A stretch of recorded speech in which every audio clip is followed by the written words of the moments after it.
بسم اللہ الرحمن الرحیم۔ السلام علیکم۔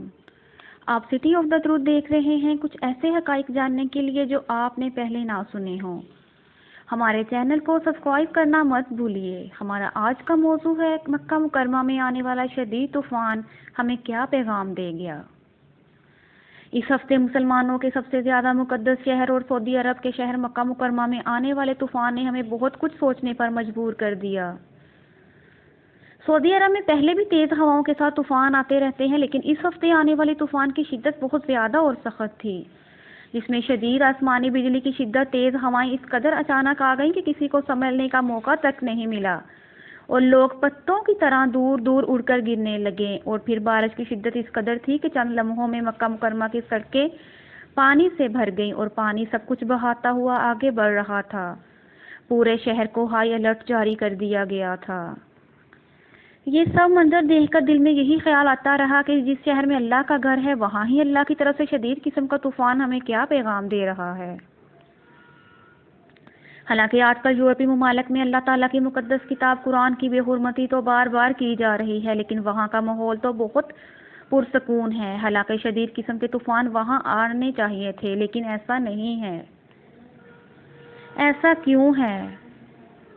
کیونکہ ان چند گھٹیا قسم کے گستاخوں سے ہم 2 ارب مسلمان زیادہ بڑے مجرم ہیں، کیونکہ ہم اپنے عمل سے قرآن کی دن رات بے حرمتی کر رہے ہیں۔ ہر کوئی اپنے اپنے مفادات کے لیے قرآن اور دین کو استعمال کر رہا ہے، اور اس عمل میں سب سے بڑے مجرم ہمارے مولوی حضرات ہیں۔ یہ لوگ صرف اپنے اپنے فرقے کی دکانداری چلانے کے لیے نہ صرف یہ کہ لوگوں سے قرآن کا صحیح پیغام چھپاتے ہیں، بلکہ صرف اپنے اپنے فرقے کو صحیح ثابت کرنے کے لیے اللہ اور اس کے رسول صلی اللہ علیہ وآلہ وسلم کی طرف ایسی باتیں منسوب کر دیتے ہیں جن کا دین سے دور دور تک کوئی تعلق نہیں۔ آج 21ویں صدی میں اس طرح کی جھوٹی قصہ کہانیوں سے ان مولویوں نے لوگوں کے دین کا ایک ایسا منظر بنا کر پیش کیا ہے جو پرانے دور کے بابوں پر مشتمل ہے، جو ہواؤں میں اڑتے تھے اور سپر مین کی طرح لوگوں کی مدد کرتے تھے۔ پھر اسی طرح اصل اور آسان دین کو چھپا کر ان مولویوں نے اپنے اپنے فرقے کا وہ دین بتایا جس پر عمل کرنا عام لوگوں کے لیے بہت مشکل ہو گیا، اور لوگ پھر دین سے بدظن ہو کر اس سے دور ہوتے گئے اور مزید ہو رہے ہیں۔ لہذا سب سے بڑے مجرم تو مولوی لوگ ہیں جو نام نہاد دین کے ٹھیکیدار بنے ہوئے ہیں۔ لہذا ان مولویوں کے کوئی پرواہ نہیں کہ یورپ میں چند گھٹیا قسم کے لوگ قرآن کے ساتھ کس قسم کی بے حرمتی کر رہے ہیں۔ یہ صرف اپنے اپنے فرقے کا سوچتے ہیں۔ پھر اس کے بعد سب سے بڑے مجرم حکمران ہیں، جو صرف اپنے اپنے مفادات پورے کرنے کے لیے حکومتی ایوانوں پر مسلط ہوتے ہیں۔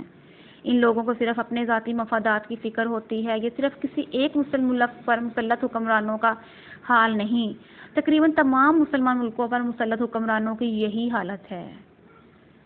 لہٰذا ان حکمران طبقوں کو یورپ میں ہونے والی بار بار قرآن کی بے حرمتی سے کوئی خاص غرض نہیں، حالانکہ اللہ تعالیٰ نے ان کو ہر قسم کے وسائل سے نوازا ہوا ہے۔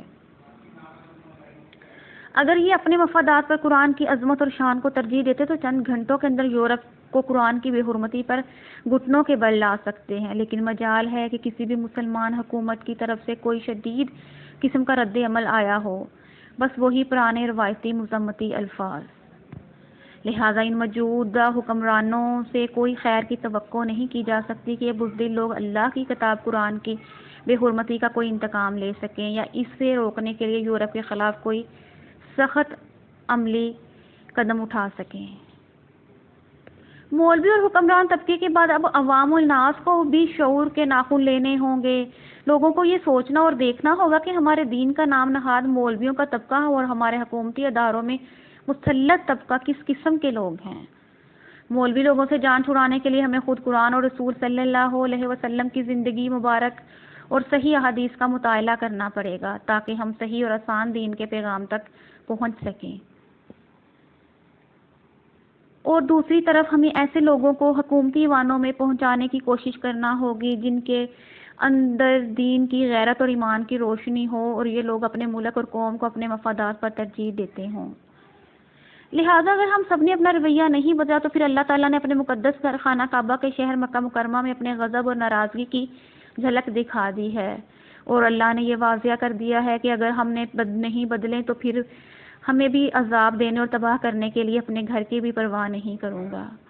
اور تمہیں دکھا دیا ہے کہ اگر میں مکہ مکرمہ میں آنے والے شدید طوفان کی شدید شدت اور وقت میں کچھ مزید اضافہ کر دیتا تو تمہارا سب کچھ بہا کر لے جاتا، اور تمہاری جدید ٹیکنالوجی جس پر تمہیں بہت ناز ہے، حالانکہ یہ سب ہی میری ہی عطا کی ہوئی نعمت ہے، اسے ہرگز نہیں روک سکتی تھی۔ ناظرین کرام، اگر ویڈیو حقائق پر مبنی لگے تو آگے دوستوں سے ضرور شیئر کیجیے۔ شکریہ۔